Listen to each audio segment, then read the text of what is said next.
over any homework questions that you may have, and we'll go over all the review questions, as many of the review questions as possible. Okay, so the first thing we have to keep in mind is our area formula. And so this piece inside the integral is the area of a sector. The area of a sector of a circle is 1/2 theta r squared.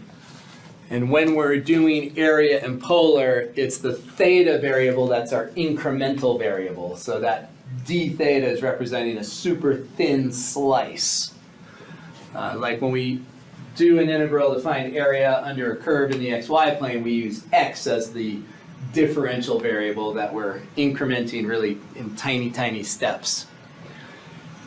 The alpha and the beta are diagonal lines going from the origin. So they're angles, so you're imagining the angle radiating from the origin out. So if we went from theta equals 0 to theta equals pi/2, it'd be a 90-degree rotation.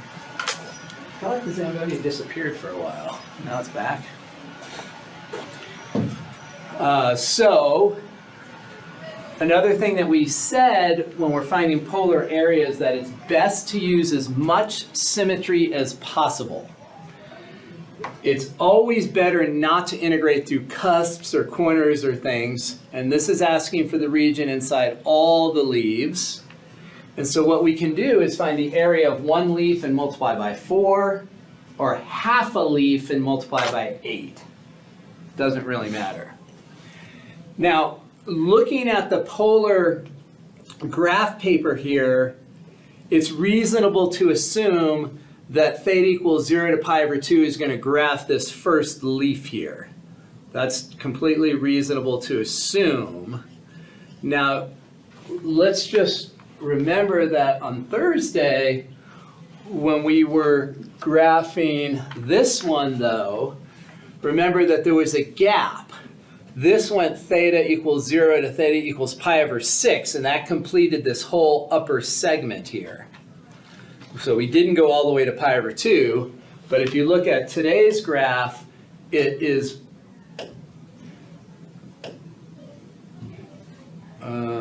please, okay, the panic. You can see that it's much tighter to the axes, so it seems way more plausible. How do we check? We pick some points. So let's go ahead and just check some points here. So we'll pick some thetas and see what we get for the r's. So when we plug in theta equals 0, we get 0. So we are right there when theta is 0. And it appears that we should be at the tip of this petal when theta is what? Pi/4. So let's check to see if this all kind of checks out. So when we plug in pi/4 here, pi/4 times 2 is pi/2, sine of pi/2 is 1, 1 times 3. Yes, that does put us right there at pi/4. And then if we go all the way to pi/2, what we're going to see is that we're back to 0. So plugging in pi/2 gives us a sine of pi, which is 0. So this does, in fact, going from 0 to pi/2, give us that first petal. So when we do our symmetry, we have our two choices. We could go 0 to pi/4 and multiply by 8, or 0 to pi/2 and multiply by 4. So we're going to do area. And we also have 4 petals, so 4 times the integral from 0 to pi/2, 1/2 r squared. R is this function, and then a d theta. So there is our formula. So the 4 petals is for the symmetry.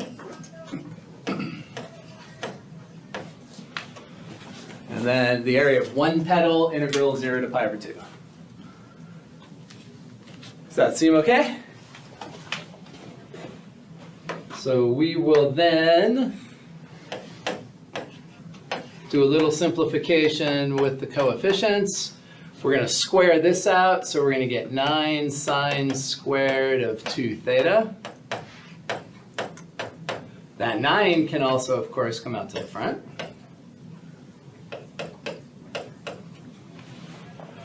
And then what do we do with that sine squared? Reduce the power. Reduce the power. Anytime we have a sine squared or a cosine squared, we have to reduce the power. So that's going to be 1/2 times 1 minus or plus when we reduce sine. Minus. Sin is negative. And then we have cosine of how many theta? 2. Oh, 4 theta for this one, but generally it's 2. Yeah, so we double whatever that original angle is. So we have to double that 2 theta to make it 4 theta. Perfect. All right, there we go. So then we just have to do that integration. The half comes out, giving us a 9. And integrating 1 with respect to theta gives theta. Integrating cosine gives sine of the same angle. But that angle is not just theta, it's a 4 theta, so we have to do a reverse chain rule. And that reverse chain rule says divide by the derivative of the angle. Now when we plug in pi over 2 or 0, both of these are, that's going to disappear in either case. Sine of 0 is 0. Sine of 2 pi is also 0. So regardless of which of those endpoints we plug in for that theta, that term is gone. That term is meaningless. Moreover, we see that the 0 actually gives 0 there as well. So that 0 really, all that's we can ignore. The only stuff that persists will be 9 and that pi over 2. So we get 9 pi divided by 2. This will be the area of all 4 petals added together.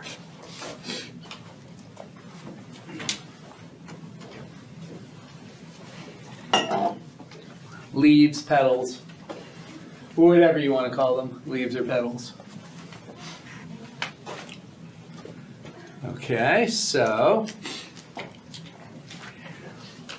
when you're imagining these angles here, like theta equals alpha and theta equals beta, just think of, like a rate, like a windshield wiper sweeping across from between those angle values. Let's come on down to this one. So the region inside, we want to be inside that curve and outside that curve. Okay, well, that curve is a circle centered at the origin. So remember that in polar, if we have r equals a constant, that's just a circle centered at the origin of that radius. So that is this circle right here that we see. So we want to be outside that circle and inside the other curve, this blob. And so that's going to stick us with this crescent type shape here. So this is the area that we're trying to find. And once again, ideally we use as much symmetry as possible. So to find this full area, we probably are going to focus on this piece right here and then double it. So that's probably going to be our best bet, is focus on that and then double it. So when we imagine our angles, it appears that we would have alpha equal to 0, and then it appears that we would rotate to alpha equals pi over 3. Looking at the graph paper, that's what we kind of project. We're thinking that, okay, we're going to have this windshield wiper sweeping from alpha equals 0 to alpha equals pi over 3. We need to check, though. Graphs can be misleading, and we've seen with polar graphs, sometimes graphs can be traced out twice, depending on how it's set up. So we just want to check. So let's make sure that we are where we think we are. So let's focus on the circle first. The circle is easy because this says that r is root 2 over 2 no matter what theta is. So if we plug in theta equals 0 right here, if we plug in theta equals 0, then we are there, right? Because we're always that distance from the origin. And when we plug in pi over 3, we are there for the circle. Okay, now let's check for the blob.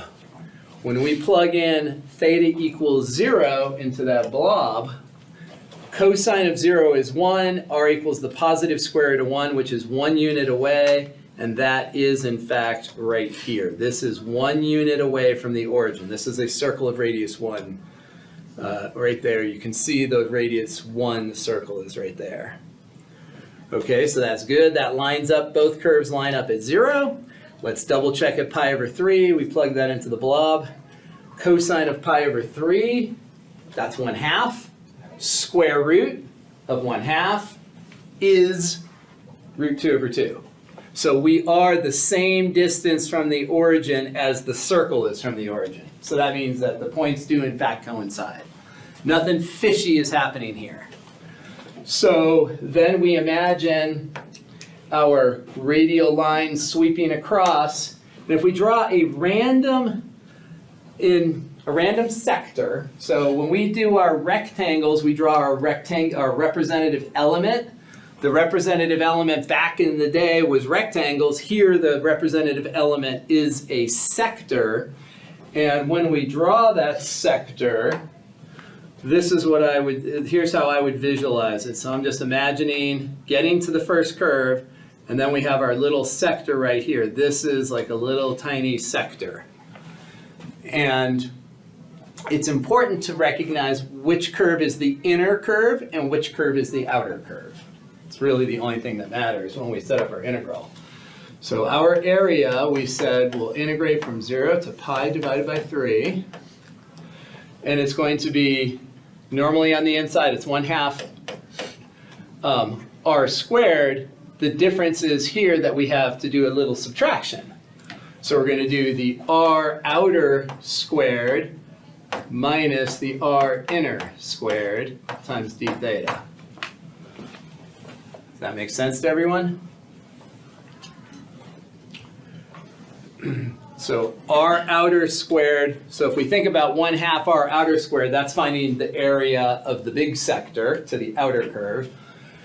1/2 times r inner squared would be finding the inner sector. So the inner is going to be, this stuff in here. We're subtracting that off.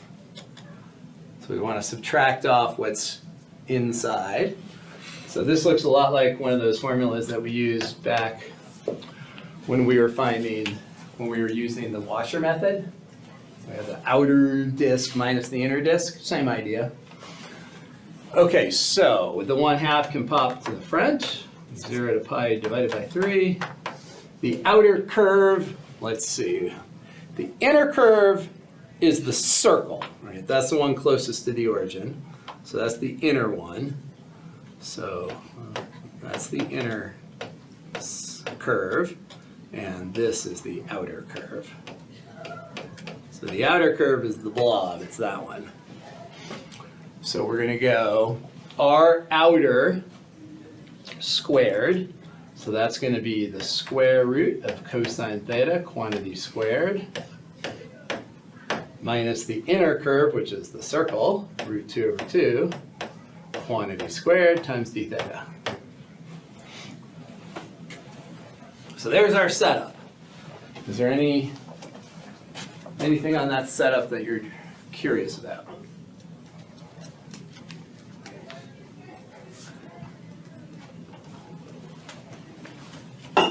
So, then let's do the math. We'll simplify what's inside first. That simplifies to cosine of theta minus 1/2. Wouldn't it be absolute cosine theta? No, we don't need the, so when we square this, that's going to take away the square root, and there's no problem there because in this quadrant, theta is always an angle that's going to give a positive cosine. So we don't have any, so right away, right from the start, this function is only going to be defined for angles that are to the right over here. Because otherwise it'd be imaginary. Yeah. Okay. Yeah. Makes sense. Yeah, so we don't have to worry about any funny business there. But it's always good to think about those things, for sure.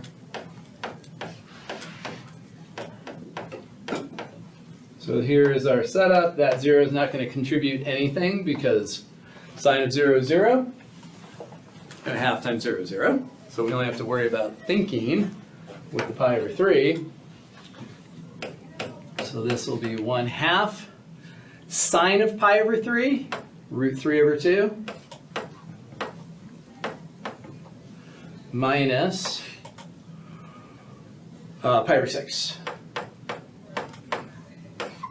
So there is our Wouldn't it be final. negative sign? Say that again? Wouldn't it be negative sign? Because the integral of cosine of theta. Integral of cosine. Yeah, I'm thinking integral, my bad. Yep. Integral of cosine is positive sine. Integral of sine is negative cosine. Yeah. Okay. And then we could do whatever we want to do here. You could write this as square root of 3 over 4. Do we multiply it by 2 at one point though? For symmetry. Say that once again. Should we multiply it by 2 for Yeah, symmetry? do we need symmetry? Oh, yeah, we never use the symmetry. Great point. Yes. So this is the area of yes, we will have to do that for sure. So let me finish this simplification here. Probably we would get a common denominator. It does not matter, but if you did, you would have that. So great point. So this is going to be doubled for the for the full area. So I'm going to just put this 2 all the way through, 2 there, 2 there, 2 times all that, 2 times all that, and then, yeah, good catch, divided by 6. So that is a symmetry.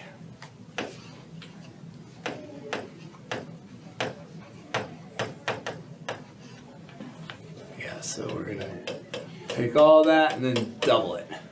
Yeah. All right, any part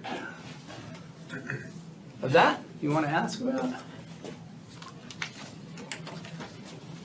So remember in the final you have your note card, 3x5 note card both sides. Any of these formulas for area or whatever. You can't remember, make sure you have them if you need them. Will we have graphs given to us if we have something like this on the exam? Yes, so if you have something like that, I would expect you to be able to graph in polar. That I would not expect you to be able to graph in polar. So that I would give you. So the ones you have to be able to graph in polar, lines, circles, and cardioids. So lines, circles, and cardioids. Those are the 3 that you want to make sure you can graph. Lines, circles, and cardioids.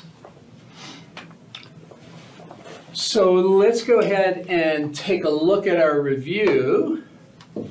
So first off, the 3 exams that you've taken, 4 questions are going to come off of each. I'll change the numbers and possibly the functions depending on the type of problem. So you should look at your exams for those. There's not going to be anything that wasn't on an exam that will be on the final. So everything's going to be something you've seen before. And I will not choose the hardest questions from these. Probably not the easiest ones either. Probably something right in the middle. Maybe an easy and 3 mediums or something, but not the hardest on those. So look at your answer keys for those 3, practice those, and then 4 from the new stuff. We don't have a lot of new stuff, but so you can imagine polar area. We did graphing of parametric curves, graphing of polar curves. So 4 things from these topics here. Finding polar area is pretty important, so that you can count on one of those for sure. And being able to sketch parametric curves is also pretty darn important. When you get into Calc 3, that's a super common thing that you have to do is graph trajectories. So graphing a parametric curve is also something that would be pretty hard not to have on a Calc 2 test. So let's take a look at our list of stuff. So here is a sample of things that I pulled off that I thought we should talk about, because those are things that are kind of like classic Calc 2 final exam topics. So where do you want to start? Should we look at exam 1 first? Do stuff from exam 1. So the stuff from exam 1, that's like 1 through 4. Exam 2 is 5 through 8, 9 through 12. So these are sort of the most important topics I would consider from the first 3 exams and the new stuff.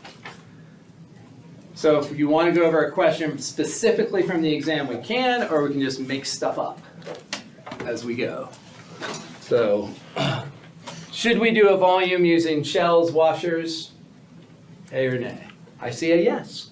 Shell or washer? Shell specifically. Shell is the generally the more complicated one. So let's imagine a region. So with a shell, let's suppose that we have a region that we're going to rotate, and let's rotate around a line that's not an axis just to sort of make it as general as possible. So let's imagine that we're going to take this triangle right here, and we are going to rotate it around a line that's right here. So I'm going to call this line x equals 1. We're going to call this point, we're going to say that that's at 2. Here's 3, 4. We're going to say that this is at 5. And we're going to say that this is at a height of 3. So there is our shape. We've got this triangle. And it's going to rotate around that blue line. And we want to find the volume of that corresponding shape. So we're rotating around the y-axis, and we're going to take a general or representative element, which we'll call it a representative element at x, and that's going to, and I'm choosing that vertical element because we are going to use shells. So whether you choose a vertical or horizontal element depends on whether you want to use a washer or a shell. The axis of and I drew my axis of rotation. I want that to be here. We're going around this thing. We're going around that. So we're choosing a vertical element because we want it parallel to the axis of rotation so that it creates a cylinder. If we chose our representative element perpendicular, it would rotate around and it would create a washer. So if we drew that element, if we drew it horizontal right there, when it rotates around, it's going to create a big washer. Everybody clear on that? So parallel to the axis of rotation creates a cylinder, perpendicular to the axis of rotation creates a washer. And if the element happens to be touching the axis of rotation, that washer turns into a disk. Well, we know that the area of a shell is a cylinder, right? So that's the circumference of the base, 2 pi r, times the height. We have a cylinder like that. We have the height and we have the radius there. So the area, 2 pi r, is the circumference, and then we multiply by the height to get the area. So when we look at our picture, we need to identify some things. We need to identify the radius. So this distance right there, that is going to be the radius of the cylinder formed by that element rotating around the axis. The height, that's a little easier, right? That's just whatever that is right there, that distance. That is the height. And before we find our area function then, should we end up with a dx or a dy when we finally get to the integral? Are we going to integrate with respect to x or y? X. So we have a vertical element, so we think that the thickness of that is a dx, so that means we're going to integrate with respect to x. That's kind of our checkpoint in our mind, that if that's vertical, think of the thickness of it as dx, so that tells us that we're going to integrate with respect to x, which then tells us that the r and the h need to be turned into x's. We need just x, no y's. So we have 2 pi multiplied by the radius. So the radius is from this point over to this point. That's a horizontal distance. Anytime we have a horizontal distance, we do a subtraction, right minus left. If you're on a number line and you want the horizontal distance, you take the bigger number and subtract off the smaller number. So the bigger number is at x, the smaller number is at 1, so that distance is x minus 1. That's the horizontal distance. How about the height? Well, the height is going to depend on this function. So we're going to need to come up with the equation of this function. So that's a line that has slope 1. So that's going to be 1x. And then we need the y-intercept. And what's the y-intercept going to be? -2. Negative 2. Because this line has slope 1, so if it has an x-intercept right there of 2 and the slope is positive 1, we're going to go down. When we hit the x-axis, when we hit the y-axis, we're going to be down at negative 2. So that would be the equation of that line. You could also grab those 2 points, 2, 0, 5, 3, and do the point slope formula. Lots of ways to come up with the equation of a line. So it's the y value there that gets replaced into the h. So this y value is x minus 2, so that gets put in right there. So that is the area of the cylinder at x. So then we get to volume by integrating. We get to volume by integrating area. So this is going to multiply out to x squared minus 3x plus 2. And we're integrating from where to where? 2 to 5. So we're thinking about all those representative elements. That's where I drew the representative element. You could draw it anywhere between 2 and 5. So those will be our limits of integration, 2 to 5. So we're going to do our integration. We'll have x cubed divided by 3 minus 3x squared divided by 2 plus 2x 2 to 5. Plug in the 5, plug in the 2, take the difference, that's your answer.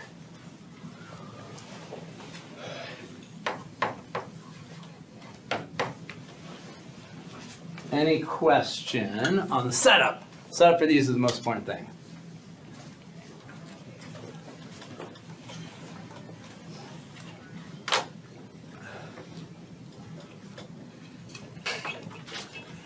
Now, one question I have for you, what if we were rotating around, say, x equals 6 instead of x equals 1? If we were rotating around x equals 6, what would the radius be? 6 minus x. Exactly. Right minus left. So if we were rotating the other direction, if we were rotating right there, that horizontal distance would be 6 minus x. Right minus left. All right, next question, arc length or surface area. Jim, I have a quick question. Yeah, sure. So, if you had like a function that didn't, like, the bottom wasn't 0, Mm-hmm. like say we had x cubed, Yep. would we still, because like on the exam 1, our height was 8 minus x cubed because our bottom function was x cubed and our top function was 8. Y Yes. equals 8. Yep. I guess why wouldn't we do it in this case? So we are doing it's just sort of built in. So the upper y value is x minus 2. The lower y value is 0. Okay. So if there was a squiggle here of some sort, you know, like that, we would have to figure out what is this equation. And then it would be this equation, x minus 2 minus whatever this thing happened to be. Okay. So we are doing that, it's just that the lower function here is y equals 0. So in general, if we have something, you know, like this, and we wanted to find the height of, say, that element, we would if we call the upper function f of x and the lower function g of x, then this height will be the upper function minus the lower function in general. Okay. So it just depends on the shape. Should we do a surface area or an arc length? What's the one with the squares, like the perfect squares? That is a type of surface area one. No, That's an that's arc length. arc length one. The surface area ones tend to be easier because the arc length ones don't have a multiplier out in front. So the arc length ones with the perfect squares, I would consider that a kind of a harder one. Can we do one of those?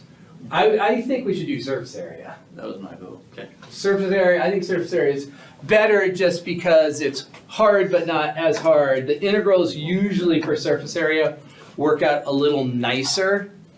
So let's suppose that we have something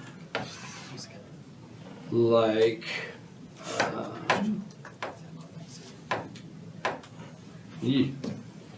why can't I straighten that? Let's see, so can I rotate that a little bit, make it flat? Let's suppose we have a curve like y equals the square root of x. And we're going to rotate it around the x-axis. Let's suppose we're going from 0 out to 4. And we want to find the surface area of that corresponding parabola. So surface area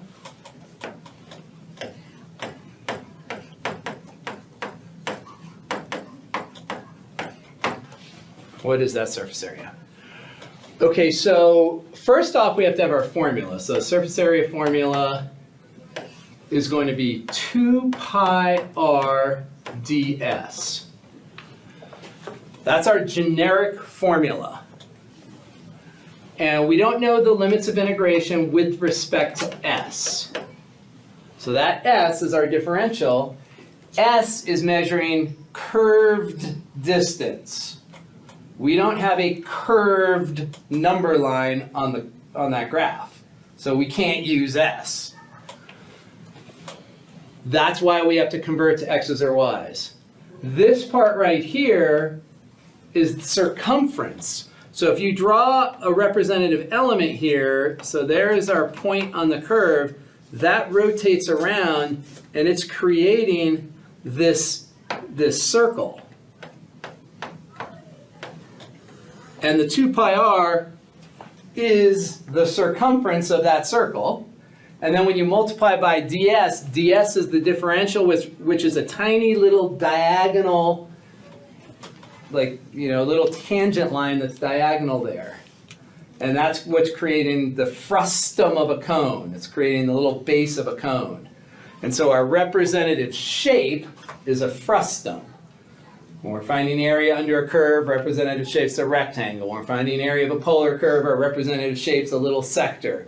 Finding area of a rotated surface, our representative shape is a little cone frustum. So we imagine a bunch of stacked cone frustums that give us an approximation. Take the limit, we get the definite integral. Okay, so 2 pi r ds. So when we do this, the r is just the function. And we could pull the 2 pi out to the front. So 2 pi, r is the function, so we have that. There's our 2 pi r. And now we have to build the ds. So we're rotating around x, we're going to integrate with respect to x, we need to build the ds as a function of x. So ds is always the square root of 1 plus the derivative squared times dx.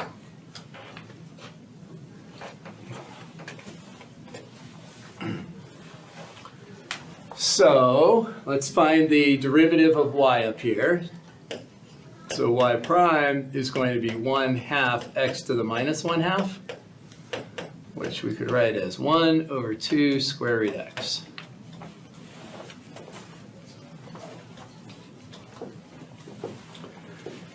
So that means down here, our ds is going to be 1 plus the derivative squared. So that's going to be 1 over 4x times dx. And that's what is going to come in over here. 1 plus 1 divided by 4x multiplied by dx. And then our limits of integration are now x limits from 0 to 4.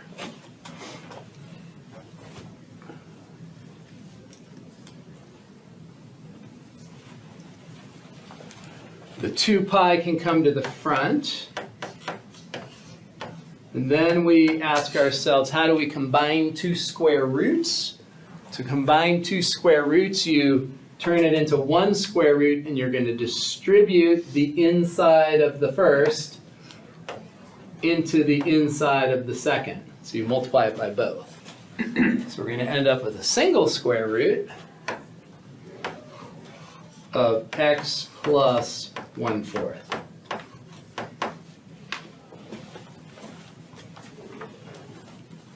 Distributing that x to the inside. And then we can integrate that. That thing is a pretty easy integral because we can just use the power rule. We don't even need reverse chain rule because the coefficient of x is 1. So this will be 2 pi. We add 1 to the exponent. So we're going to have x plus 1/4 raised to the 3/2 power. Divide by 3/2, which is the same as multiplying by 2/3. And then we go 0 to 4.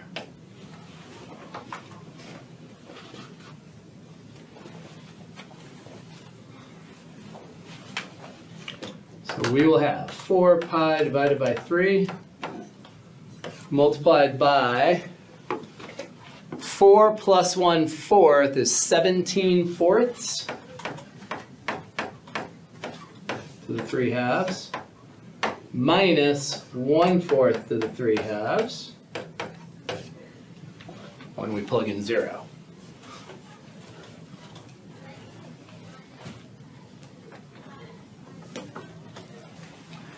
And then we can simplify this a little bit. I'm not going to do that right now just because we don't have a ton of time. But we've seen that, say, 5 to the 3/2 is 5√5. So you could do that 3/2 power thing. This, of course, square root of 4 is 2, 2 to the 3 is 8. So you could simplify that a little bit. Okay. Any question on that setup there? So 2 pi r, circumference around, and then multiply by ds.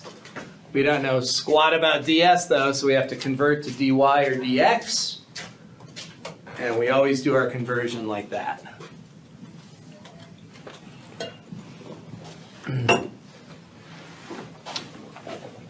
Good?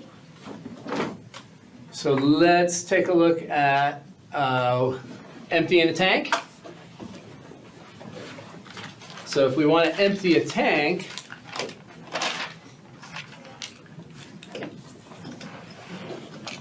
let's imagine a tank let's see, let's not do a cylinder. Cylinder is the easiest tank. Let's do a tank that's shaped like we could do a trough, we can do a cone. Let's do one that's parabolic. I can't remember, does anyone remember what kind of tank we had on that exam? It was parabolic? Yeah. Let's not do parabolic. Let's do cone. Let's do cone so you have multiple examples. So let's suppose that this cone, this conical tank, has the following stuff. This point up here, let's suppose that this line, well, we're going to want to find the equation of that line, so let me just give you the coordinates of this point as 2, 6. So the height of the tank is 6, and the radius of the tank is 2. Does everybody follow? So we've got this tank, height is 6, radius is 2, it's conical. So it all comes down to a single point right there. And we're going to imagine that it's filled with water and we want to empty it just coming out the top. We're going to suppose that it's overflowing right out the top. We have a valve. Okay, so we had an acronym. So the question is, how much work done in emptying it? So we had two acronyms. We had ADD volume and ADD area. Work is ADD volume. So work, we're going to integrate ADD times volume. And I put the volume in parentheses as a reminder. I don't just do times volume, because then it sort of feels like you mean the volume of the tank. That volume in parentheses is supposed to represent that we're finding the volume of a representative slice, not the volume of the tank, the volume of a representative slice. So let's draw a representative cross-section first. So here is a representative cross-section at a random height, which we'll call y. So remember, a cross-section is two-dimensional. A slice is three-dimensional. So it becomes a slice when we add a little bit of thickness to it. That's the dy. So that's what that volume is representing, the slice of that, the volume of that little hockey puck there. Poor Avs. So sad.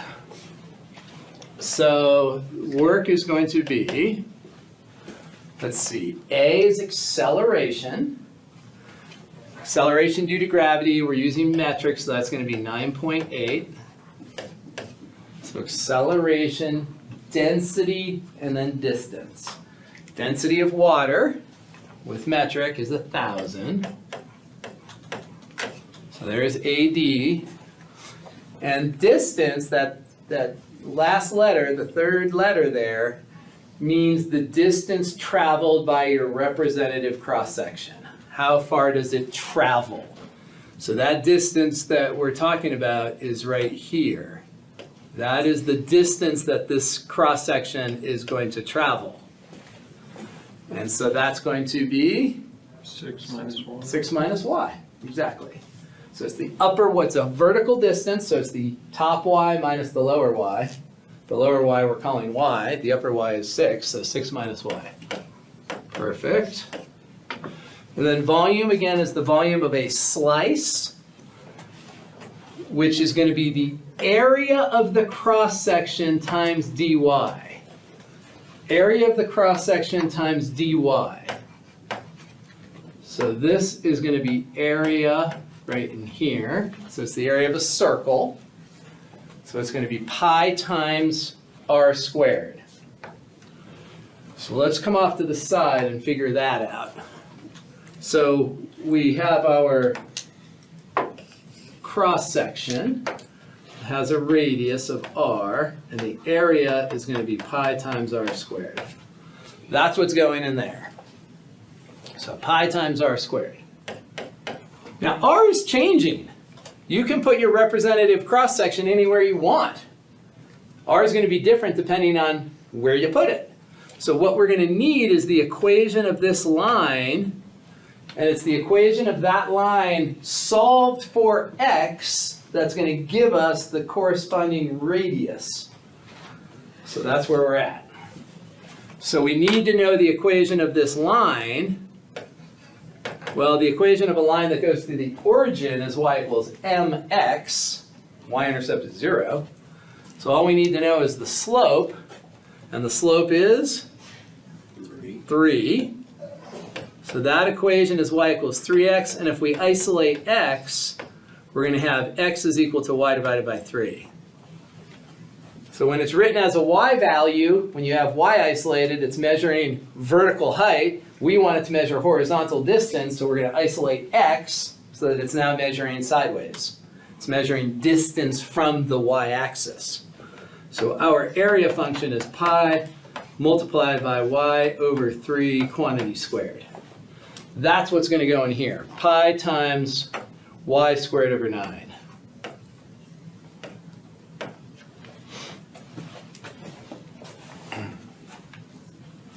How about limits of integration?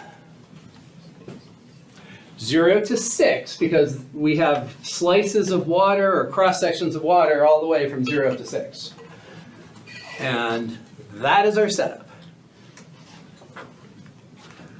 So the two questions that kind of that can add some variation here, if we have a pipe at the top, we have our conical tank filled with water, and then let's suppose we have a pipe that sits 3 meters tall above and we're going to pump it out that. What changes here if we're going to pump it out if we have this 3 meter extra pipe at the top? Only the 6 minus y. So the 6 minus y is the distance each cross section is traveling. If we add this pipe 3 meters above, each cross section is traveling 3 more meters. So this would change to 9 minus y. We still physically only have water from 0 to 6 though, so that would not change. The other thing that might happen is that if we've got our conical tank filled with water, we're going to pump it right out the top. But what if it's only filled up to 4? So there's air between 4 and 6. What's the only thing that will change? Integration. The integration limits will go 0 to 4 because that's physically where the water is.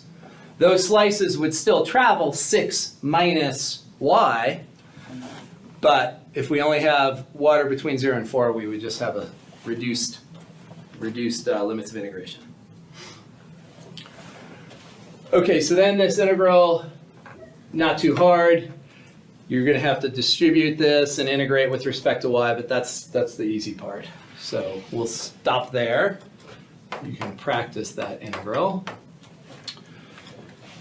So the last thing on here, which I don't know if you want to do a hyperbolic derivative. I mean, those really are just practice with the chain rule. So maybe I'll just do one. Let's suppose we have something like y equals tanh of 2x multiplied by sinh of, let's do a sinh squared of 3x. Just make sure that we remember our basics. So the main thing with the hyperbolics is that the primary hyperbolics, sinh, cosh, and tanh, they all have positive derivatives. And then the other 3 are negative derivatives. So that's the one thing that's sort of different with sine, cosine, and tangent. So first off, we have to do a product rule. So we would do first, there's the first function, multiplied by the derivative of the second function. We've got a power, so it would have to come down. And we would subtract 1 from the exponent. Power down, subtract 1. So that's the outer derivative in the chain rule. So the 2 comes down, subtract 1. Now we have to differentiate the base. The derivative of sinh is cosh of the same hyperbolic angle, and then we have to differentiate the angle. So that is first derivative second. Plus the derivative of first times the second. So now we're going to differentiate this. So we think about our trig functions first, and we know that the derivative of tangent is secant squared. So we have a comparable derivative. And we say to ourselves, okay, it's one of the primary 3, sinh, cosh, and tanh, so it's positive. Derivative is positive. So it's going to be sech squared of the same hyperbolic angle. So that's the first part. The outer function is the tanh. Its derivative is sech squared. Angle doesn't change there. But then we have to multiply by 2. And then we multiply by the second function. So a little practice there. You can do some simplification, combine constants, whatever. Okay, so second exam. Second exam, we had, why did you get, what happened there? Somehow I dragged something. So how about, so looking at the second exam topics, what do you, is there any way I'm gonna be able to grab that thing? Ah! How in the world did that get down there?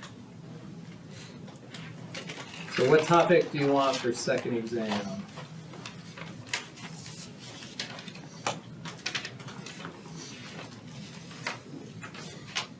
I might have to figure this out later. Trying to see how I'm gonna grab that. View. So integrating powers of products of trig function, that's very procedural. Odd power on sine and cosine, pull one off, convert the leftover ones. I feel like probably focusing more on trig sub or improper integration, probably those are less procedural than these other two. So trig sub, do trig sub.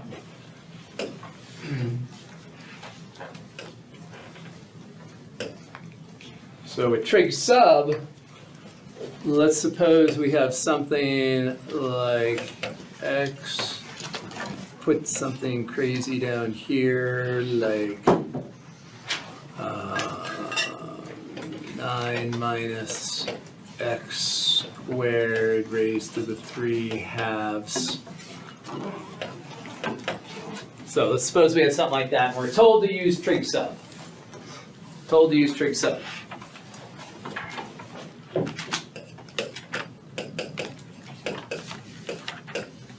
So if we're told to use trig sub for something like that, first off, there's only 3 trig subs that we do, sine, secant, or tangent. Sine, secant, or tangent. Which one is this? Should this be sine, secant, or tangent? Tangent. No. Oh, wait, secant. Tangent is the plus, right? T looks like a plus. Tangent's always plus, so it's sine or secant. Which one is an identity? 1 minus x squared, or which one is the sine identity? Which one's the secant identity? 1 minus x. So 1 minus sine squared is an identity, so we want to use sine. 1 minus sine squared is cosine squared. 1 minus secant squared is not an identity. It's going to create a negative thing that you can't deal with. So only one of them will work. Okay, so we sort of are thinking about we're going to use sine. Before we get to that, though, what we like to do, which makes our life easier in the long run, is factoring out this leading coefficient so that we have a difference of squares with a 1. If we have a difference of squares with a leading 1, it's going to be a lot easier in the long run. So that 9 is in the denominator, and it's factoring out.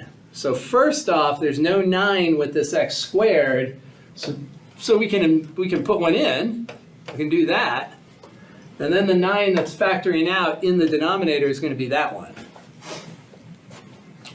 And then we're going to want to write this as 1 minus a square, and that will be x divided by 3 squared. And what does the 9 come out with? The 1/2. 3/2. 3/2. That whole power, that entire power has got to come out. So that 9 has a 3/2 power attached to it. And we can simplify that. That's going to be 1 over, the denominator is a root, so square root of 9 is 3, 3 cubed is 27. So then we have this.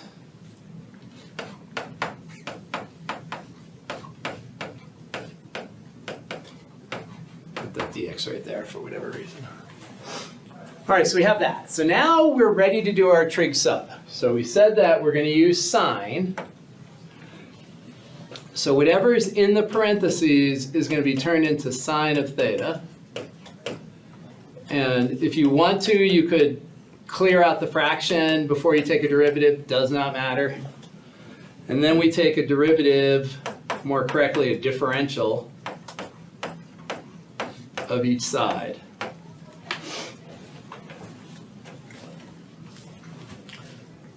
Now we have to turn all the x's into thetas. So we want to come in here and convert all the x's, turn them into thetas. So the first thing we see is that in the numerator we have an x and a dx. So the x is going to get replaced with 3 sine of theta. The dx is going to get replaced with 3 cosine of theta times d theta.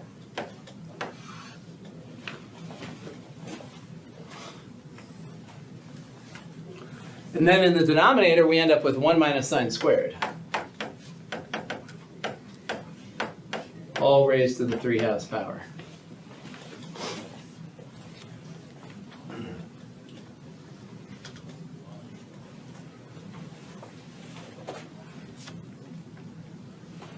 So, up to this point, any mental drama?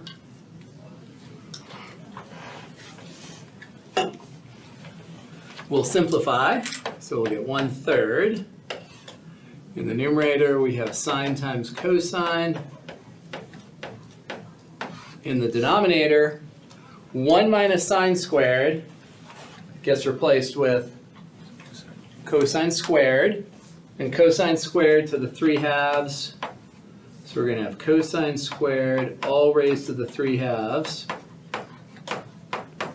So that will be 1/3 sine times cosine. What does that exponent simplify to? 3. 3, so cosine cubed. Cancel out a cosine. So here is our final integral.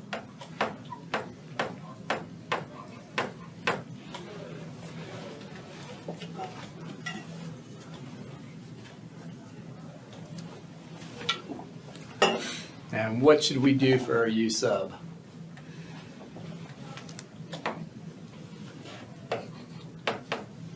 Sine. If you let u be sine, what's du? Or, yeah, what's du if you let u be sine? Yeah. So you want to let u equal cosine, because you want to let u be whatever will give us a derivative that matches this d theta. If we let u be sine, that's going to put a u in the top, and then when we take its derivative, we get cosine, but that's in the bottom. We can't put a du in the bottom. So we want to let u be something in the denominator so that its derivative matches the numerator. So we're going to let u be cosine of theta. So then du will be minus sine of theta d theta. And to make it match the numerator exactly, we multiply both sides by -1, and bingo. So now we can replace that whole numerator with minus du. I'll put the minus out in front.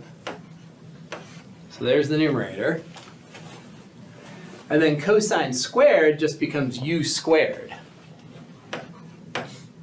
And what we would normally do when we have a power of u in the denominator is bring it up to the numerator so that we can use the power rule. So then we add 1 to the exponent, getting -1, divide by the new exponent. So we're going to end up with 1 over u plus c. So u to the -1 divided by -1. The division by -1 makes it positive. And then u to the -1 is 1 over u. Now we back substitute. 1 over u is 1 over cosine, which we could write as secant if we want, plus c. So now we have the antiderivative in terms of theta, but our original variable is x. So we've got to go back to x. So here's where we do our whole triangle thing. So we started with sine of theta was x over 3. So sine of theta is x over 3.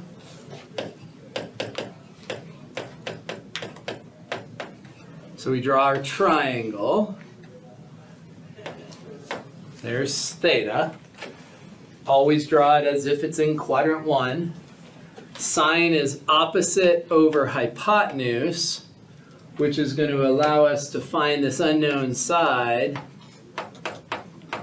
to be that.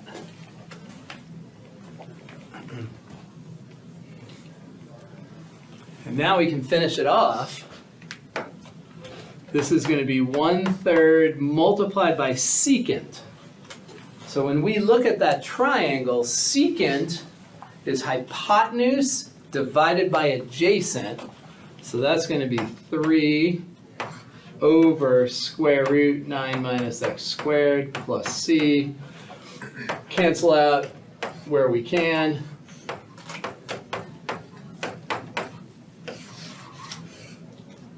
And we'll end up with that.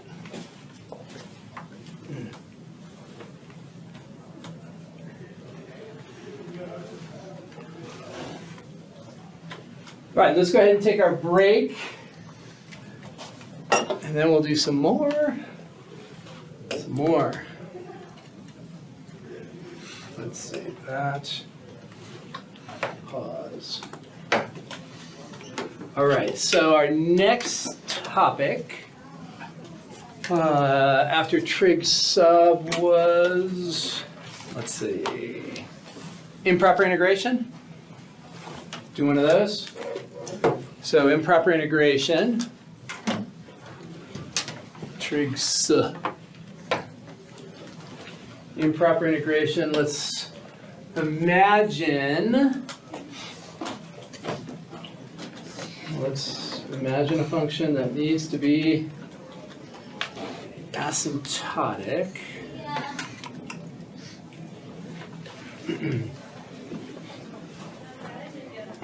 So let's imagine we have something like that. Let's imagine this function is y equals 1 over x cubed. And let's integrate from 0 to 1 this function.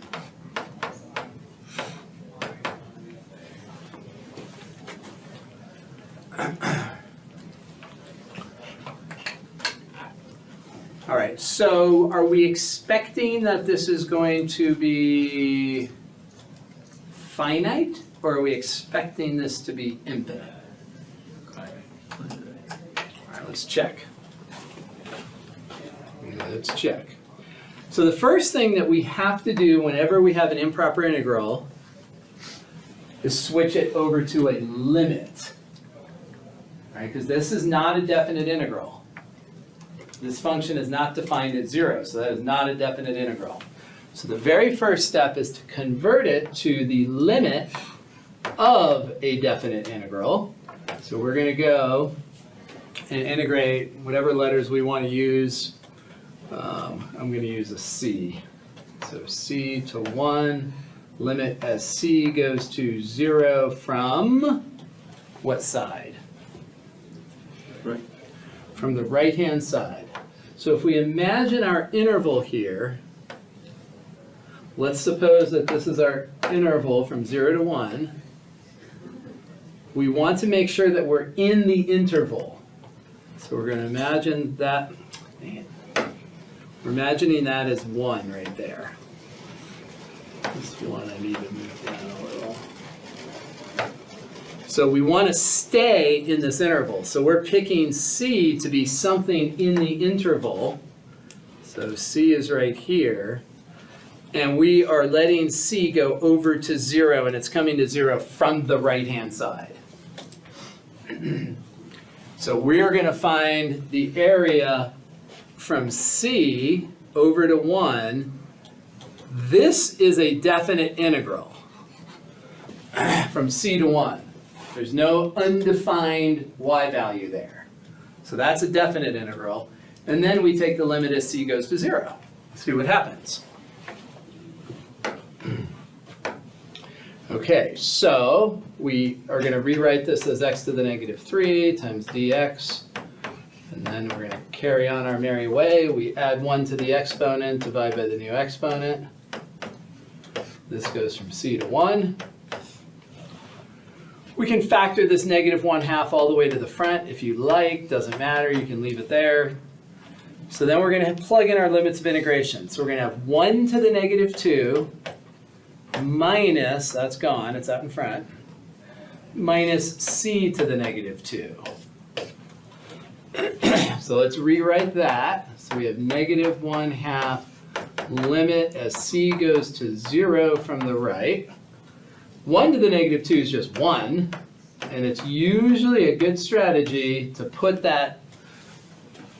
wherever you have a negative exponent to get rid of it. It's way easier to evaluate limits when you have positive exponents. So where does this fraction go as c goes to 0? Infinity. Infinity. So this fraction is going to infinity. So we have this quotient here going to negative infinity. 1 minus infinity is negative infinity. So the whole overall limit is going to positive infinity, which is different than the first thing that we heard. Let's ask ourselves why. So remember P series, this is essentially a P series. And P series converge if P is greater than 1. So if we were going from 1 to infinity, we would get finite for sure. So if we integrate at 1 to infinity, this is going to be finite.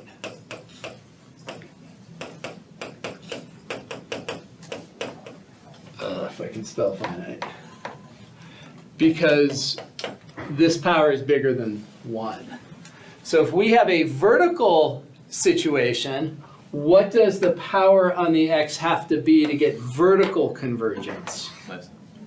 So if we have something like y equals x raised to, say, the 1/4 power, something like that.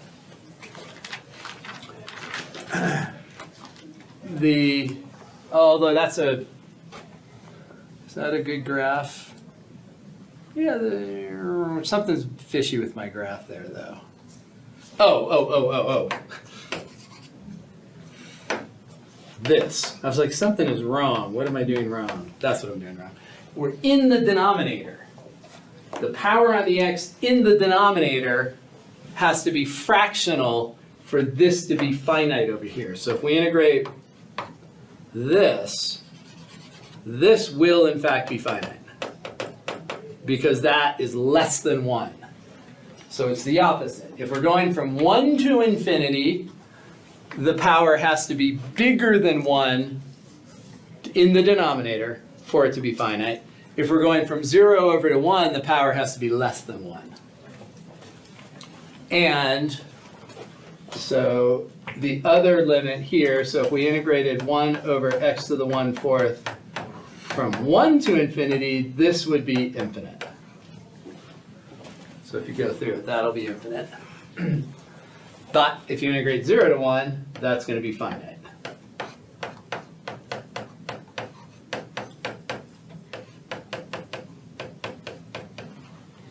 Okay, so play around with a few examples of those. Make sure that you can do them. And let's take a look at what's next. So integration by parts, again, that's pretty mechanical. Hopefully, I think just some practice on that, uv minus integral of v to u. Let's get to the hardest test, this stuff. So geometric series, first off. And we've done a bunch of examples on that, and the problem on exam 3, most of you did that fine. So let's pass on that for right now. So look at the answer key, make sure you can do that. Alternating series remainder, that also is pretty good. Let's do one of those though. Let's do one example of that because it's very easy to sort of mess up your counting. And you just need to practice this enough so you don't screw up your counting. So let's suppose we have something like this. Let's just keep it simple. Alternating harmonic, but we're starting at 3, and we want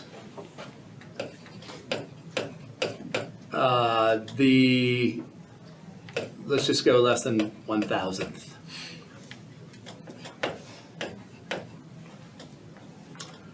Oh, how do I say it? We want error to be less than 1 over 1,000. We want it to be less than 1 over 1,000. Okay. So first, let's just get a sense of what this looks like. So the very first term here is positive 1/3, and then it's going to alternate negative 1/4, plus 1/5, minus 1/6, etc. So that's what the terms are looking like. When this is odd, we are going to have a positive. When it's even, we're going to have a negative. So let's put our k values down below. So this is k equals 3, this is k equals 4, this is k equals 5, there's k equals 6. So those are the respective k values. If we want our error to be less than 1,000th, we want to find the first term that has a value less than 1,000th and then add up everything in front of it. So with an alternating series, if you were to add these first 2 terms, you would be within 1/5 of the actual sum. If you were to add the first 3 terms, you'd be within 1/6 of the actual sum. So if we set our k value, our a sub k, and a sub k for an alternating series doesn't include the switch, we set that less than 1,000th, we want it to be less, strictly less. So this says that k is going to be greater than 1,000 when we cross multiply. So what is the first k value bigger than 1,000? 1,001. 1,001. That is not the number of terms. Not the number of terms usually. It might be, but in your mind, that's just the first step. So then we start looking here. So when k is, let's pick a few k values around there. So let's go to k equals 1,000. Let's go to k equals 1,001. Let's go to k equals 1,002. Let's just make sure we have a good sense of what's happening. So when k is even, we have a negative. So this is going to be negative 1 over 1,000. This is going to be plus 1 over 1,001. This is going to be minus 1 over 1,002, plus, etc. So the term that meets our error threshold is when k is 1,001. So when k is 1,001, that's right here. This is less than 1,000th. So that's the first term that's less than 1,000th. So we want to add everything up in here. So these are the ones that we want to add together. If we wanted to write it in summation notation, we would say we want to add all those together from k equals, there's our initial k, there's our terminal k. We want to go from k equals 3 to 1,000. So this is going to be S sub whatever the number of terms is. Right? S sub 1 is 1/3, S sub 2 is those 2 added together, S sub 3 is those 3 added together. What would this be? S sub what? 997. Nope. 998. Yes. Right.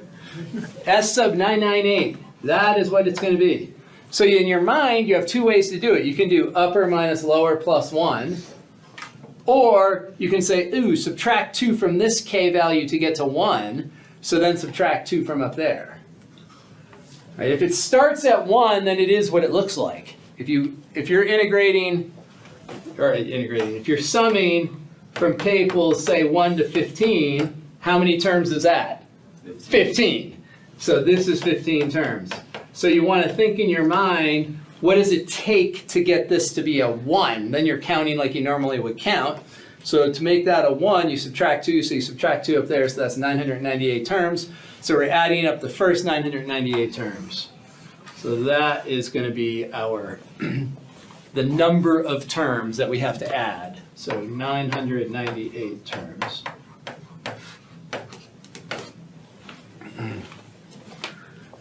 So just a little bookkeeping. Let's keep it straight. Very easy to get confused on it, for sure. Okay, let's do an interval of convergence for a power series.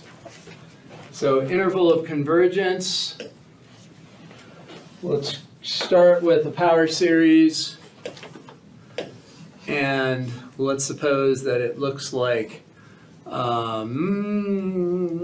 let's do something like x to the k equals 1 to infinity, over,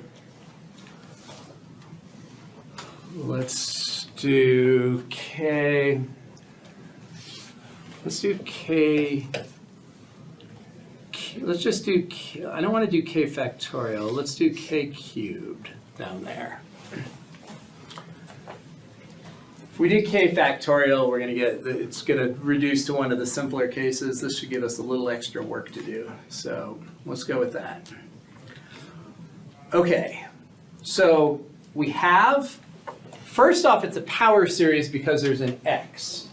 If there's no x, then it's just a series.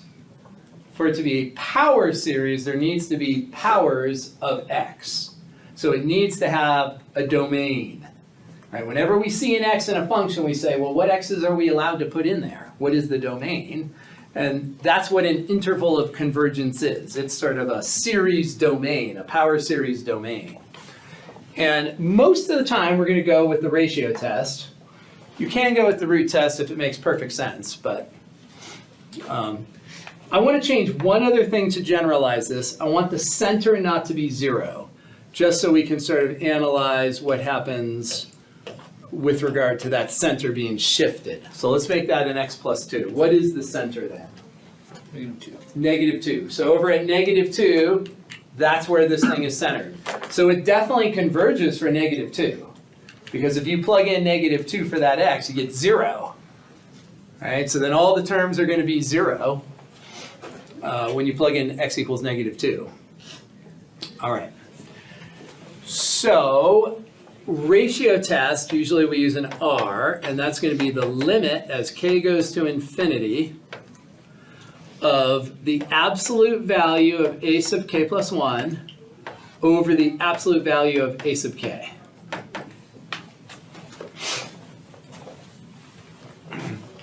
So if there was a switch in here, you would get rid of the switch right now, if there was a switch. So if there was a negative 1 to the k here, we would just get rid of it here because we're taking absolute value, so that's going to get rid of any switch.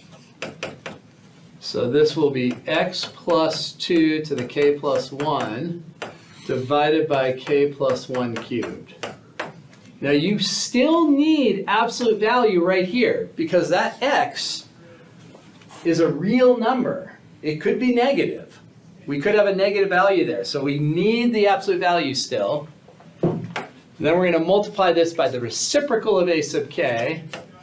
And we don't need an absolute value around the k stuff because that's always positive. But we definitely need an absolute value around anything with an x.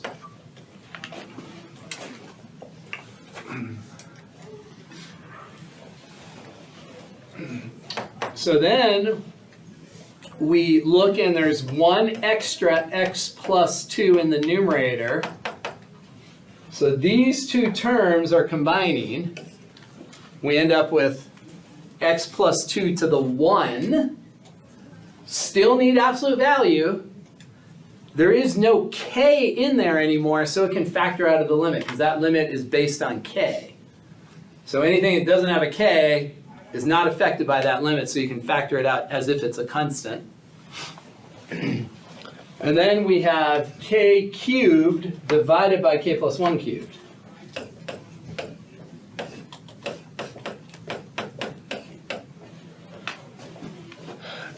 And what is the limit of k cubed over k plus 1 cubed? 0. 1. Oh, right. Right, because the numerator has a power of 3 on the k. The denominator also has a power of 3 on the k. So we have cubic over cubic, and the leading term each has a 1 in front.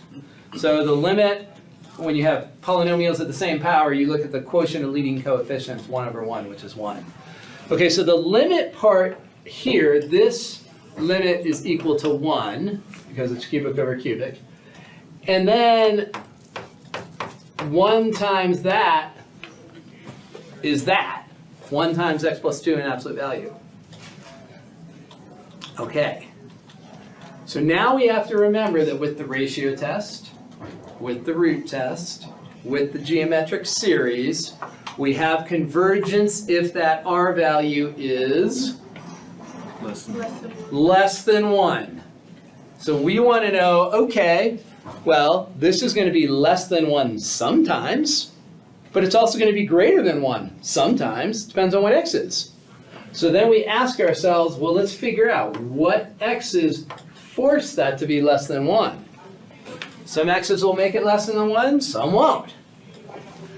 And this then gives us the following situation. This is a compound inequality that tells us this.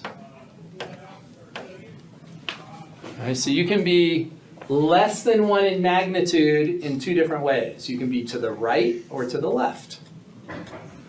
And now we subtract 2 from all sides here. And that gives us the framework for the interval of convergence. We don't know, we know for sure that we have convergence between -3 and -1, but we don't know the endpoints yet. We don't know whether we should use a bracket or a parenthesis on each side. We know the interval of convergence is going to go -3 to -1, but we don't know if we include or exclude those endpoints. How about the radius of convergence? What's that going to be? 1. 1. So you can figure that out in 2 ways. As soon as you have your absolute value isolated here, which it was right away, whatever this number is on the right-hand side, that's going to be your radius of convergence. Or you can look down here at this interval, and the width of that interval is 2 units, and divide it by 2. The width of the interval is like the diameter of the circle of convergence. So either of those ways to get your r. So now we have to figure out, do we include the -3 or do we not include it? Do we include the -1 or do we not include it? Okay, so let's test. So we need to test x equals -3. So we come up to the original series, and we're going to replace that x with -3. So that gives us -1 to the k divided by k cubed.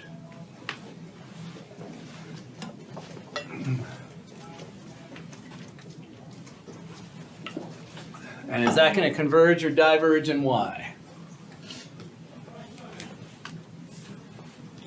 It's going to diverge. Or converge, sorry. It's going to converge. So there's 2 ways we can sort of justify that convergence. The first, hopefully, is the most obvious, and that's, oh, it's an alternating series.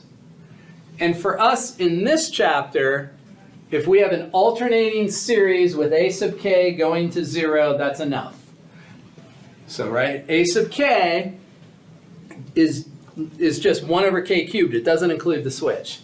So as long as 1 over k cubed, a sub k, as long as that limit is 0, and it's alternating, that's all we have to notice. It's totally sufficient at this stage in this chapter to say that this converges by alternating series test.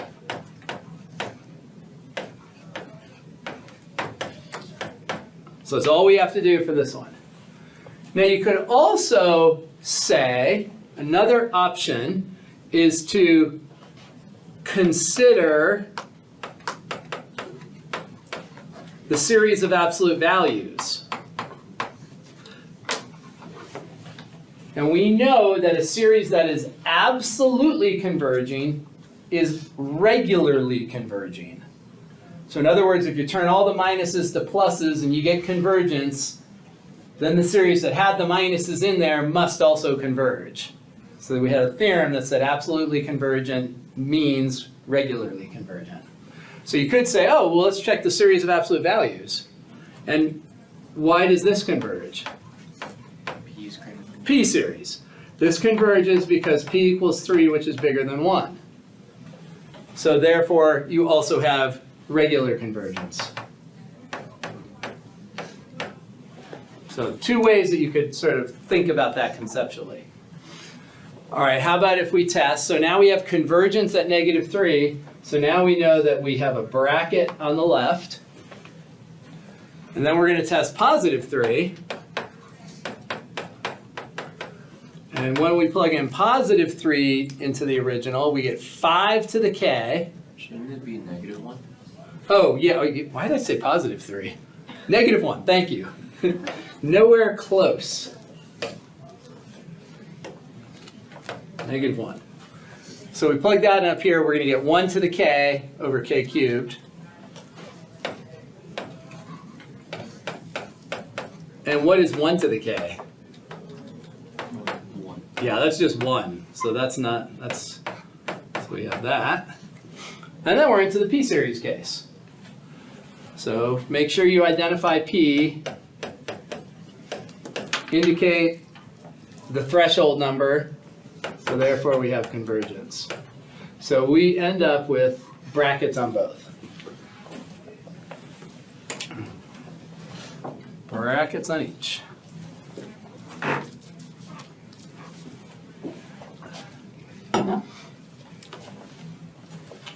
All right, let's take a look at binomial series.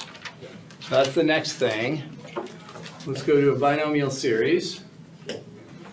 So binomial series, let's suppose we have something like 1 plus x raised to the -4/5. So we've got that. So the interval of convergence for a binomial series is given to us. So we have a p-value here of -4/5. And so that'll give you, I'll tell you whether there's convergence. So the convergence interval is always 0 to 1. Sometimes we include the endpoints and sometimes we don't. Does someone have it right there? I'm forgetting. Do you have it right there? Someone have it right there? So the interval of convergence, I'm trying to remember off the top of my head. If we go positive, we're only going to include one of the endpoints here. Let's just look it up real quick because I don't want to say the wrong thing. So if we look at the binomial series, this part is always going to be given to us. Binomial series. 11.3. Which 11.3? There, thank you. So P is less than or equal to -1, then we have no endpoints. If P is between 0 and -1, we include the right endpoint. And if P is positive, we include both. So we're in this category right here, -4. Did I have to do -4/5? Yeah. So -4/5, we're going to include the right endpoint. So that part's always going to be given to you. So there is, okay. So the binomial series expansion, we're going to take our p-value up here and we choose 0. That's our constant. And then we're going to add our p-value, choose 1. So this is going to be a lot like a geometric series, except that you have binomial coefficients instead of the regular coefficients that you have for a geometric series. But the powers of x all look just like binomial series. And then this is going to go on forever. It's a series, so you have the dots. And usually we're going to ask for the first 4 non-zero terms. So maybe I should put in one more term before I do the dots. We want 4 non-zero terms. Negative 4/5, choose 3 times x cubed plus etc. So we've got that. So our series expansion is going to be negative 4/5, choose 0. It's going to be 1. Negative 4/5, choose 1 is going to be negative 4/5. So those two generally are instantaneous. And now we need to find the other 2 binomial coefficients. So negative 4/5, choose 2. So we start at negative 4/5. And then we're going to subtract off 1 repeatedly. So we're going to get negative 9/5. And we keep subtracting off 1 until you get to that number of terms. Factors, I should say. All right, we're there. 2 factors. We have 2 factors, and then in the denominator is a 2 factorial. When we do negative 4/5, choose 3, same idea. We start with negative 4/5. We do repeated subtraction of 1 until we get to 3 factors, and then we put a 3 factorial there. So now we're going to subtract 5/5, so we're going to end up with negative 14/5.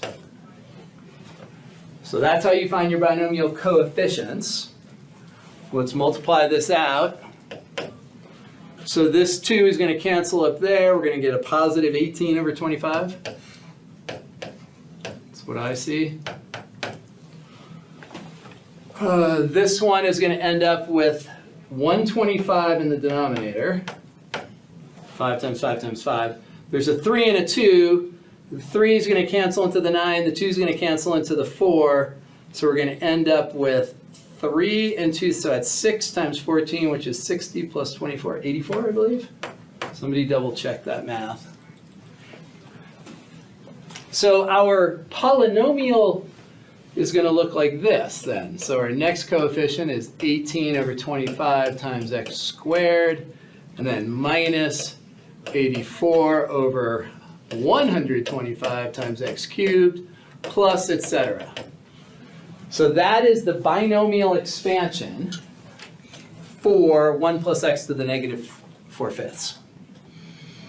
So we've now taken this thing that a calculator cannot deal with and turned it into something a calculator can deal with. Turned it into a power series. Okay, and there is our interval of convergence. So any questions up to that moment? Do we have to simplify it out to like 18 over 25, or can we just keep the subtraction by 1 and then over 2 factorial? Keep it like this? Yeah. This stuff you should simplify. That's easy enough to simplify. That you should simplify. With other Taylor series where we have factorials all over the place, you don't need to simplify those. Here you should simplify your binomial coefficients. Okay, now usually what this type of problem will say is, well, what if we do some sort of shift? What if we do this? What will that series equal? So here, what did we replace x with? 2x. Negative. Negative 2x. So then we have to go through and replace all of these x's with negative 2x.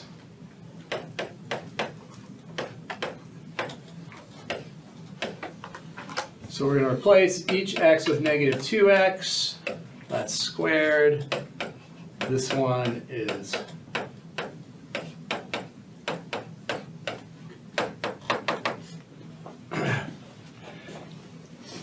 so here at this stage, this next step, if you didn't simplify it from this step going forward, here I don't care as much. But once you have you should definitely simplify your binomial coefficients to get the sort of core expansion. Here, this is fine if you wanted to leave it there. But if we were to simplify this, all we would do is multiply that out. We're going to square that, so that's a positive 4. So we're going to end up with 36 times 2 is 72. Uh-oh, I'm starting to lose my mind. Starting to get tired. This is going to be positive, so we have to multiply by 8.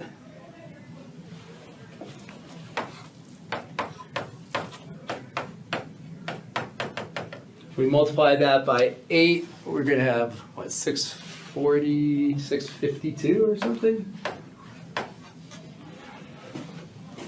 So that'll be the first 4 non-zero terms of the series. Now, it's not saying just find p sub 3 or 4 or whatever. You still have an infinite series. It's just saying list or show the first 4 non-zero terms. But it's still an infinite series. And then we have to fiddle with I. So I up here is 0 to 1. So we replace the x with negative 2x. So now we have to go into the I and change the I to be adjusted appropriately. So we divide through by negative 2. And as soon as you divide by a negative, remember that you have to swap the direction of the inequality symbol. So this tells us that the interval of convergence is going to be negative 1/2, including that endpoint, up to 0, not including that endpoint. That'll be the new I.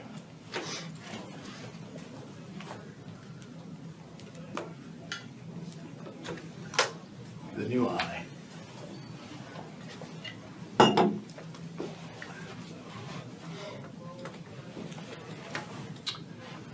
All right, any questions on the binomial? So, binomial series.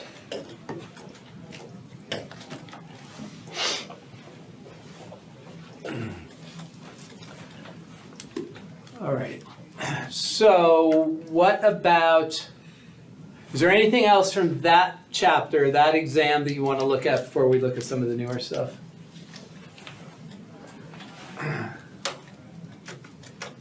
Any? Let's do one. We didn't do an example of the geometric series. I want to just in case. Just because that's quick, easy, and I want you to make sure that you can do it.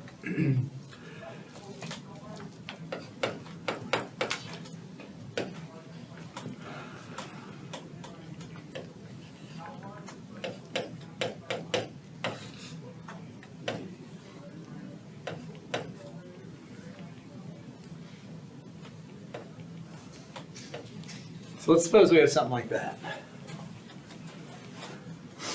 So we know that the form of a geometric series, in its most pleasant form, we are going to have a r to the k with k starting at 0. That's the most pleasant form that a geometric series can take. If it's in this most pleasant form, its expansion is going to look like a times, and then when k is 1, we're going to get a times r plus a times r squared, etc. And that's the nicest the geometric series can be. Well, the primary observation is that that exponent has to be just k, not k plus 1, not k minus 2, none of that stuff. So we need to somehow do algebraic manipulation to get that exponent to be just k. So this one's going to start at 2. In the numerator, we're going to write this as 3 to the k times 3. How about in the denominator? 5 to the k times 5 to the negative 2. So 5 to the k. Not sure why I wrote that fraction bar so ridiculous. So we have that. Let's get rid of the constants. So the constants are going to come out to the front. What is the constant that's coming out to the front in total? 75. Yeah, 75. 5 to the negative 2 is really 25 up top. 25 times 3 is 75. So that is what is coming out to the front, 75. It's starting at 2. And now in here, we can write this as 3/5 to the k.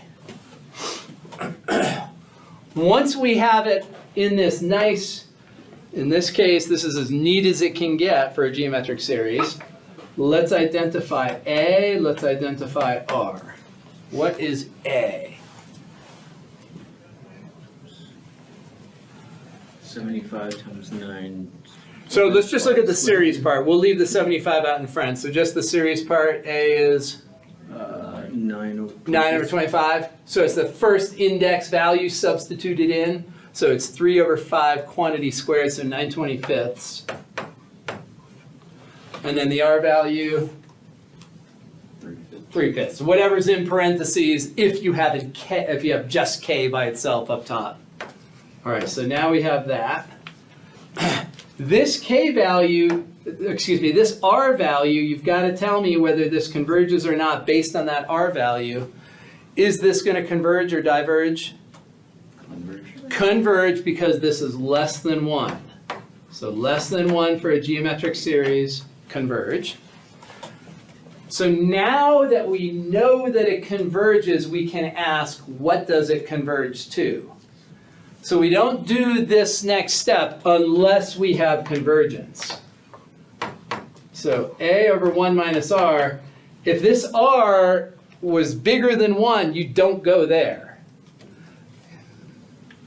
So our S, we have the 75 out in front, so that's going to be a multiplier times A, which is 9/25, divided by 1 minus 3/5,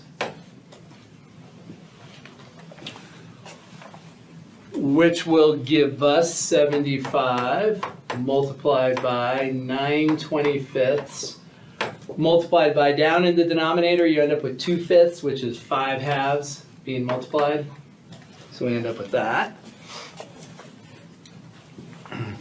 So then we just have to simplify this. That'll go in there once, go in there 5 times. So whatever this gives us, we'll have something divided by 10.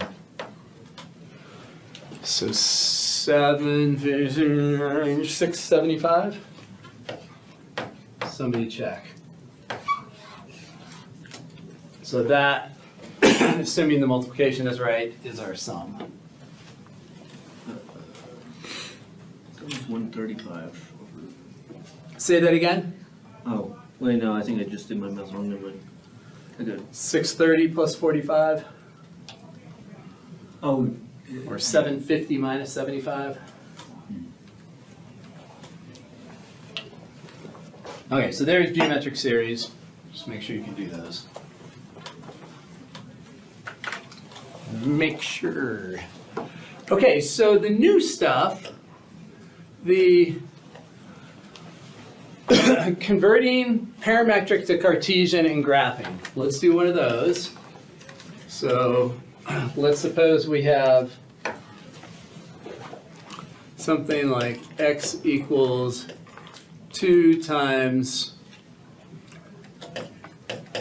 sine of t, and let's suppose we have y equals 3 times cosine of t plus 1. So there we have a set of parametric equations.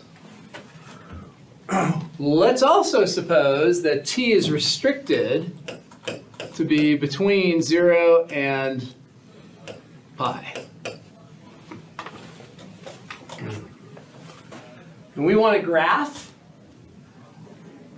the Cartesian curve and then figure out what the parametric curve is. Parametric is usually, could be the whole thing, but sometimes it's just a subset. So first thing we have to do is find the Cartesian equation. And the way we do that is to isolate sine and cosine. So if we isolate sine and cosine, we're going to have that.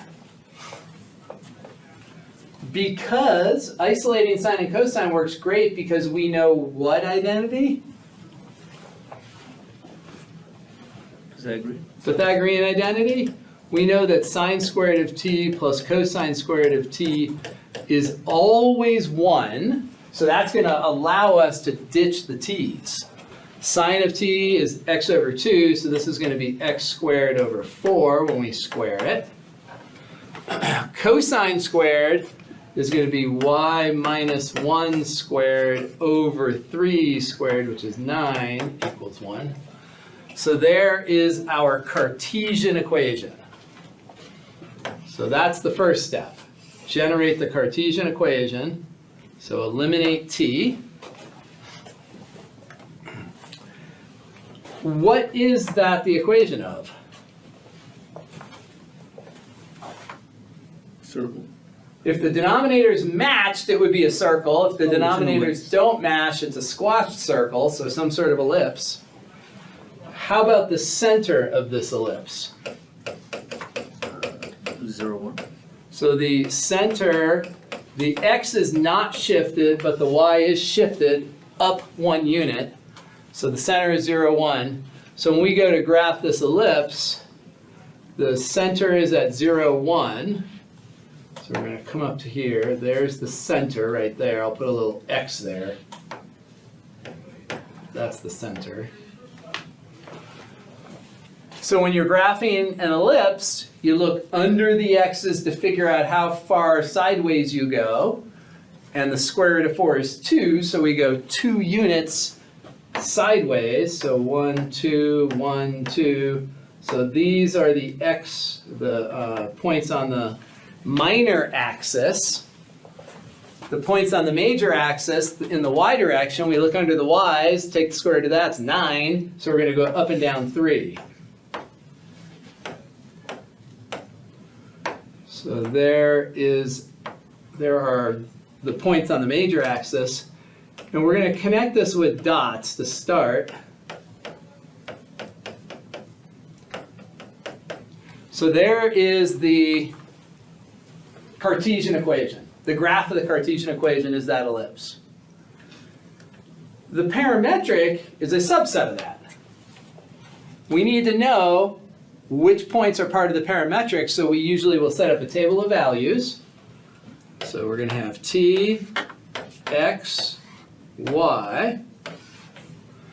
We need the endpoints, 0 and pi for sure. And then to be safe, we pick a third point that's somewhere in between.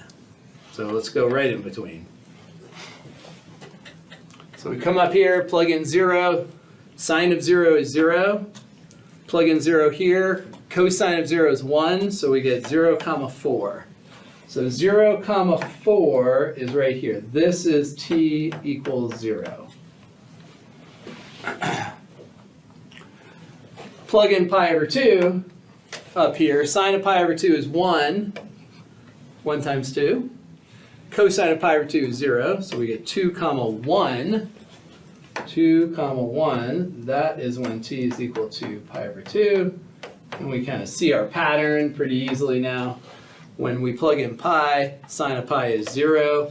Cosine of pi is -1. So we're going to be at 0, -2 when t is pi. So there is our parametric curve. Parametric curves involve orientation most of the time, so we put a couple of arrows to indicate the orientation. And there it is. How did you draw the original graph again? So we have to get our vertices on the minor axis and our vertices on the major axis. So we start with our central point, right there, 0, 1 is this point. How do you know that? And then we go left 2 and right 2. Square root of the number under the x's is horizontal distance. And then to go the y distance from the center, we take the y denominator, take its square root, and we go up and down 3 from the center. Is that what you're asking? How do you know the center is 0, 1? Because this has no shift in the x and it has 1 shift in the y. So if this was x plus 4, that would be a -4. So it's always opposite of what you see if it's not 0. So if it was y plus 5, it would be a -5 for the y value.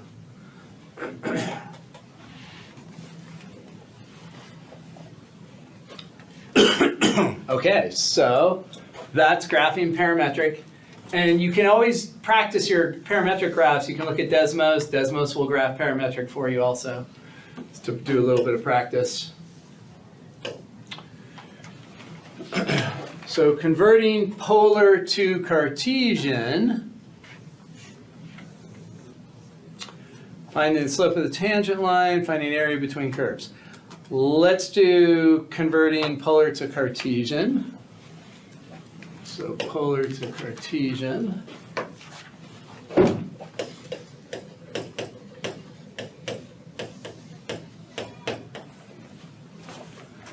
So let's look at a couple of curves like r equals a constant first.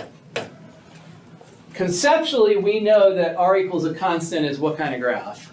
Circle. Circle. If we want to write it in Cartesian, though, we need to do some finagling.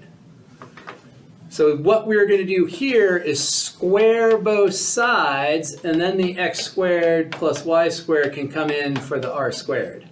So that would be our Cartesian. So circle of radius 4 centered at the origin. So you squared both sides. If you have something like this, r equals -3 sine of theta, all right, that's a polar curve. That is a polar curve. We know that that polar curve is what? A constant times sine or a constant times cosine is? Why? What's the shape of the circle? Oh, whoops. What is the shape of the graph? A circle. So if we have a constant times sine or a constant times cosine, it's a circle that's shifted. And with the sine ones, we're going to see that the shift is up and down. With the cosine ones, the shift is right and left, and you can plug in some points to find it. But it is going to be a circle. Now to convert it to Cartesian, you can't square both sides like you did here. If you square both sides, you're going to end up with a sine squared, and that's not going to help us. We want to multiply both sides by r in this case. If you multiply both sides by r, that creates on the right-hand side a y value, because y is r sine theta. And on the left, it creates the x squared plus y squared. So that gives us Cartesian really fast. So these are the two most common ways to convert over to Cartesian. Square both sides, multiply both sides by r, and then we're going to put everything on the left, and I was mean and made an odd number here. So we have to complete the square if we want to know what the circle, if we want to describe a circle, you have to tell us what the radius is and what the center is. That's how you describe a circle. So we would have to divide this by 2 and square it. We're going to have to add 9/4 to both sides. Divide by 2 and square. That allows us to write it in, I would call it standard form. Books seem to be changing what they call these different equations.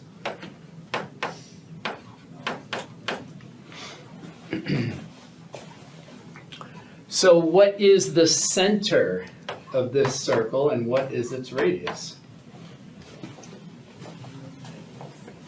0, -3/2? Correct. And what is the radius? 3/2. Square root of the right side. So if we were to graph this, we have this circle that's shifted down. So the center of it is 0, -3/2. So right there is -3/2. So there's -1, there's -2, there's -3. So it's the radius of these circles is always half that leading coefficient, the magnitude of the leading coefficient.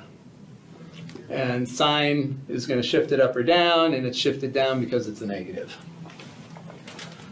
But you can always convert it to Cartesian and get your standard form, and then you know 100%. There's the circle.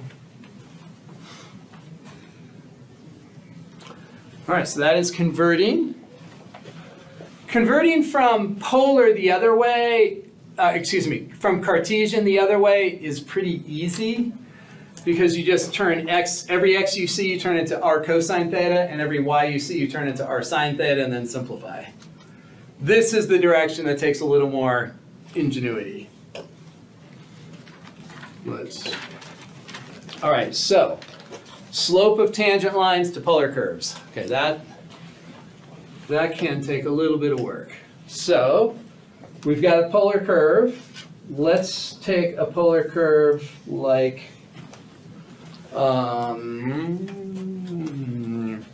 let's take a polar curve like this. R equals this. We can do a couple of things with this polar curve that I want to talk about. And I'm going to put a coefficient in front of this. So let's suppose we have this polar curve 4 minus 4 cosine theta. So if it was just the negative 4 cosine theta, it would be a circle that shifted to the left. If we put this matching coefficient here, and by matching I just mean the magnitude of the coefficient that's in front of the cosine. What did I just do? Let's see. Make that a little bigger. Okay. So this could be a 4, it could be a negative 4. As long as the magnitudes are the same, it's a cardioid. So let's go through quickly the graph of this cardioid.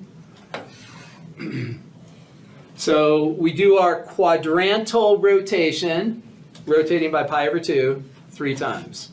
Plug in 0. Cosine of 0 is 1. 1 times negative 4 plus 4, that's 0. So there's theta equals 0.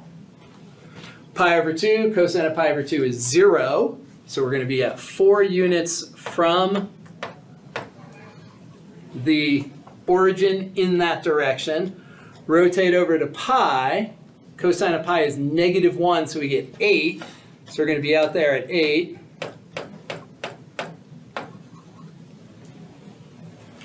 And then 3 pi over 2.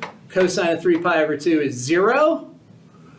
4 minus 0 is 4. So we are going to be 4 units away in the 3 pi over 2 direction.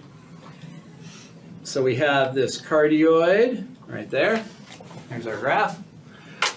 To find horizontal and vertical tangents, we are going to convert from polar to parametric. X is equal to r cosine of theta, and y is equal to r sine of theta.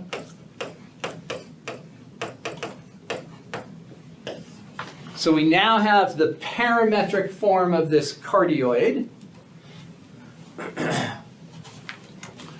We then need to find derivatives to find tangent lines. So we're going to do first function times derivative of second function plus derivative of first function times second function. Could you multiply the cosine out first Yes. and then change it to the double angle? Yes, you could do a couple of things. You could distribute the cosine, get a cosine squared. You could do a couple things. Yeah. Whatever is the easiest way for you to do this derivative thing is totally fine. So then down here, we're going to do first derivative second plus derivative of first, which we already did, times second. So yeah, we could definitely do some simplification there. Don't need to though. So if we think about dy dx, that is the slope of the tangent. All we do is y prime over x prime. So where are the horizontal tangents potentially when which one is 0? Horizontal is when y prime is 0, and vertical is when the denominator is 0, so x prime. So now we're going to set both of these equal to 0. And let's see, we have 55 seconds. So we're going to set the x equal to 0 for potential vertical tangents, and y prime equal to 0 for potential the other ones. So we're going to set 0 equal to x prime, 0 equal to y prime.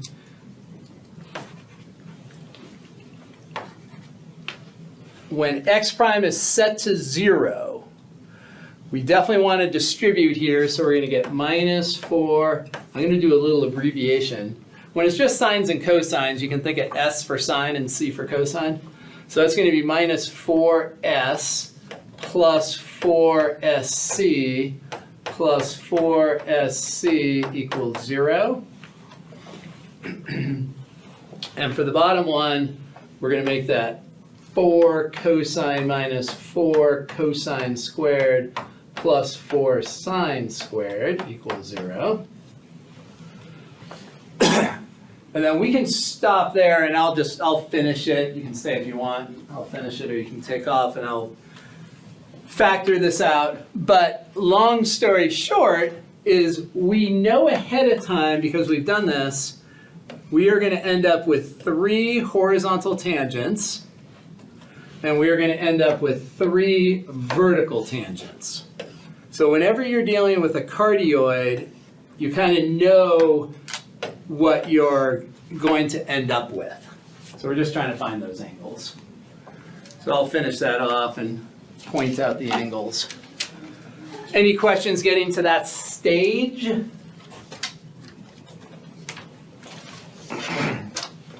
Yeah, so. All right, well, I'll be checking emails if you have questions before Thursday. 48 hours from now, you'll be done with Calc 2. Or it'll be done with you, one or the other. You'll be done or it'll be done. Hopefully you're done. Stop that recording, and if you have any questions, just stick around. Whoa, that is not what I meant to do.